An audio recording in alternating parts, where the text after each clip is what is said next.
Have you ever jolted awake at 3 a.m., heart pounding, feeling like you'd just come from somewhere that wasn't your bedroom?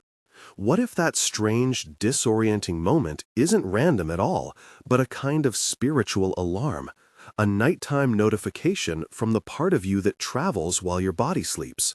Stick with me for the next 20 minutes and I'll walk you through why that 3 a.m. wake could be meaningful, what Edgar Cayce's documented readings suggest about nightly soul travel, and a safe, simple practice you can try tonight to turn a disruptive wake-up into an intentional spiritual signal. I'm drawing here from hundreds of archived sessions collected around the work of Edgar Cayce, not as proof but as a map of how people have reported these nocturnal journeys. Cayce and those who recorded his work describe a pattern. The soul, connected to the sleeping body by a silver cord, can separate and move through layers of experience each night. Think of it as a lifeline that keeps the soul tethered while it explores. That image appears repeatedly in the files. It's poetic, and for many people, it helps explain why dreams sometimes feel like visits rather than random images. If you want the one-page protection script I'll describe later, something you can read before bed, there's a downloadable version in the description. Save this video now if you plan to try it tonight. So let's start with the basic idea.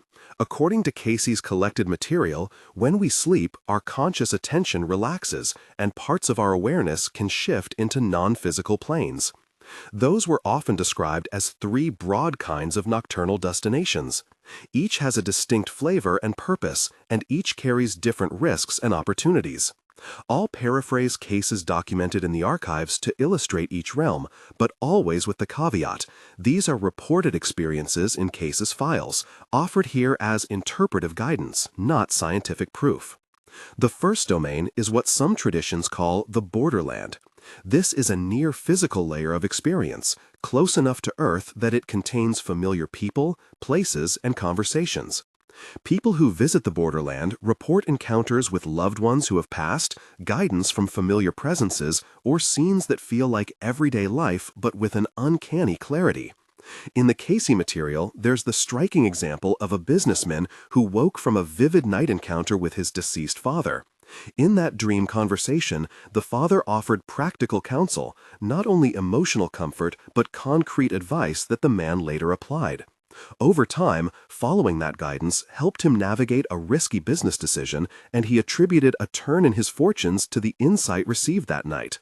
Files like these present the borderland as a place where the personal and the practical meet. Relationships are healed, advice is given, unfinished conversations continue. If you find yourself waking from a particularly relational dream, a reunion, a plea, or a clear exchange, treat it as a possible borderland contact. Don't rush to rationalize it away.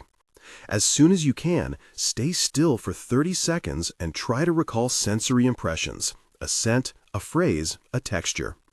Keep a notebook by your bed and write down the details in the dark. Small impressions recorded immediately after waking often reveal patterns the next morning. Over time, you'll begin to notice whether these encounters feel like guidance, memory, or something else. If that sounds a little wild, listen to this. Within the archives, a stenographer named Gladys Davis and others carefully recorded countless session notes that repeat similar motifs. The consistency across many different accounts is what makes it compelling to curious seekers, not as conclusive evidence, but as a set of recurring themes worth paying attention to. Moving deeper, the second domain Cayce's material identifies resembles what mystics call the Akashic Records, a vast informational plane sometimes described as a cosmic library. Here, the soul can access patterns, remedies, and histories connected to its larger life stream. In the archives, there's a case of a mother whose son had a stubborn illness. She dreamed of a particular plant and a preparation method she'd never studied in detail. Acting on the strong impression from the dream, she sought a local herbalist and discovered that a specific tincture aligned with what she'd seen. The remedy reportedly helped. In the files, it's presented as a documented occurrence of nocturnal knowledge retrieval. The Akashic dimension in this framework isn't about predicting the lottery or guaranteeing miracles.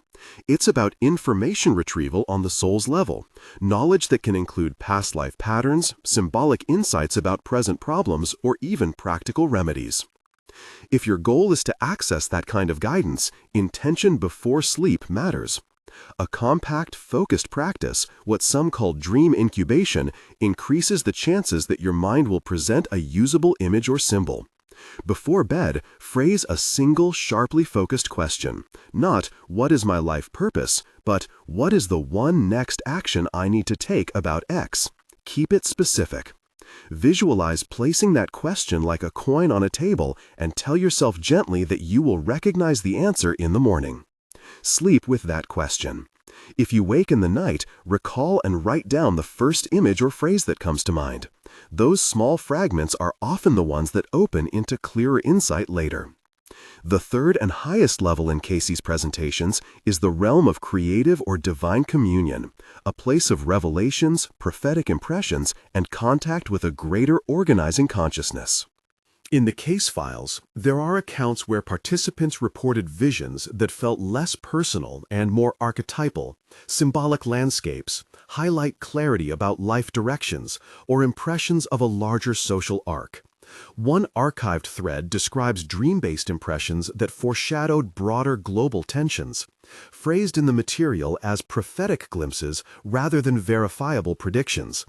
Other cases noted in the records include people who reported entering what they described as a healing temple in dream and receiving energetic restoration that later corresponded with measurable improvements in function. A well-known example in Cayce-related circles involves a woman who experienced significant spinal improvement after a period of nocturnal impressions and suggested treatment paths, again, presented in the archives as reported events, never as guaranteed outcomes. Access to that highest realm, according to the material, tends to require sustained inner discipline, moral clarity, a steady devotional practice, and the cultivation of pure intent. This isn't a shortcut for quick fixes. It's an invitation to real inner work. For some individuals, a single night's profound insight can shift an entire life. For others, it's a gradual apprenticeship. Between those three domains lies the critical warning. Not every nocturnal experience is benign. Cayce's files include cautions about lower-level parasitic entities in the lower astral, forms of influence that latch on to fear, unresolved attachment, or disordered states of mind. There's a documented style case of a young man who became trapped in recurring oppressive dream states. His nights were filled with bleak, repetitive images and an overwhelming sense of being held against his will. The sessions recorded that this pattern correlated with prolonged isolation, heavy consumption of sensational media, and an absence of grounding practices. Rescue, as described in the archives, came through a combination of community support, deliberate protective visualization, and a return to disciplined sleep hygiene and prayer. The files present this as a reminder. Curiosity without protection can be unwise. That's why a practical protection routine is essential. Here is a simple, practical night protocol. 5 clear moves you can use to protect yourself and to invite helpful nocturnal guidance. Read it once, then follow it at bedtime tonight if you like.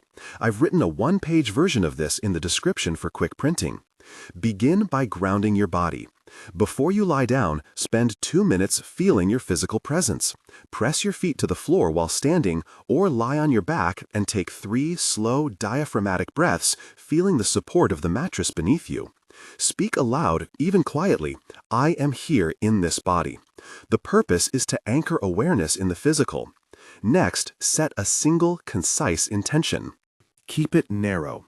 A 1-sentence request such as, "Show me one practical next step for my health," or, "If there is a message for me tonight, let it be for my highest good." Avoid broad, grand questions. Clarity sharpens the mind in sleep. Then use a white light protection visualization. Imagine a gentle, luminous cord descending from overhead, not a dramatic blaze, but a calm, bright light that washes over your crown, shoulders, and heart. Envision it forming a soft, protective bubble around you and the bed. Say aloud or in your mind, I am protected by light, and I invite only the highest good.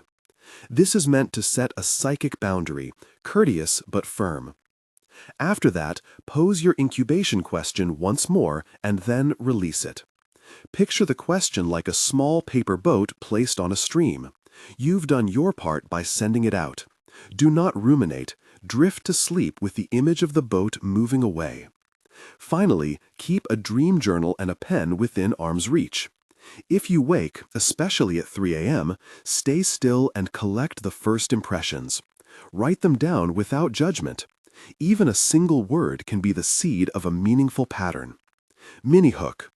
If you want to practice this exactly, the downloadable script in the description compresses these steps into a 60-second read you can use in bed. Now, why 3 a.m.?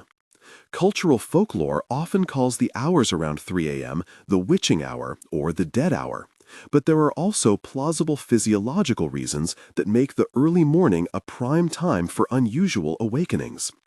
REM cycles, when vivid dreaming is most common, occur in increasing length as the night progresses.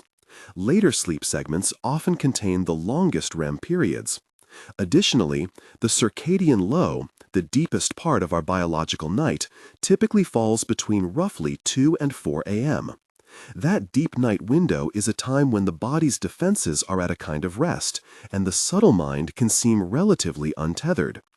In an interpretive reading of Cayce's model, those physiological facts line up with the archive's emphasis on nocturnal travel. If the soul's excursions are more likely during advanced REM, and the late-night hours host longer REM stretches, then the early morning becomes a statistically likelier time for the soul's contact, or for that contact to briefly tug the sleeper back to wakefulness. Put another way, 3 a.m. isn't magically charged by itself. It's an intersection of bodily rhythms, environmental stillness, and long REM periods. A doorway, if you will, that the sleeping soul can use. Whether you call it a spiritual alarm or simply a moment of heightened internal sensitivity, the practical upshot is the same. You can prepare so that the wake-up becomes an intentional signal instead of a panic-inducing interruption.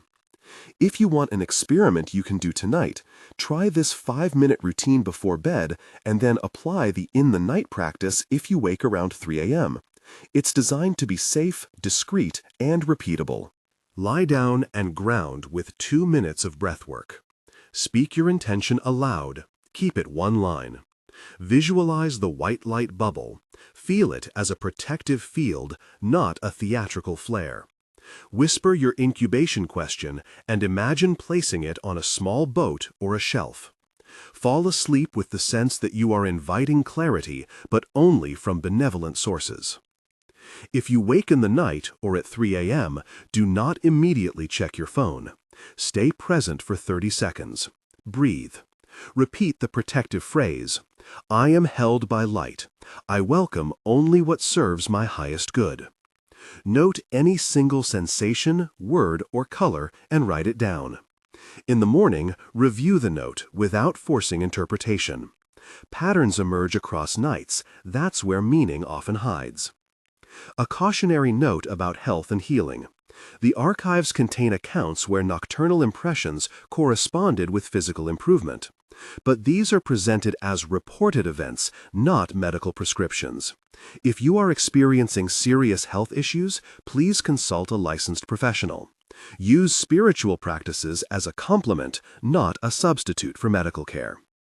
There are also ethical considerations.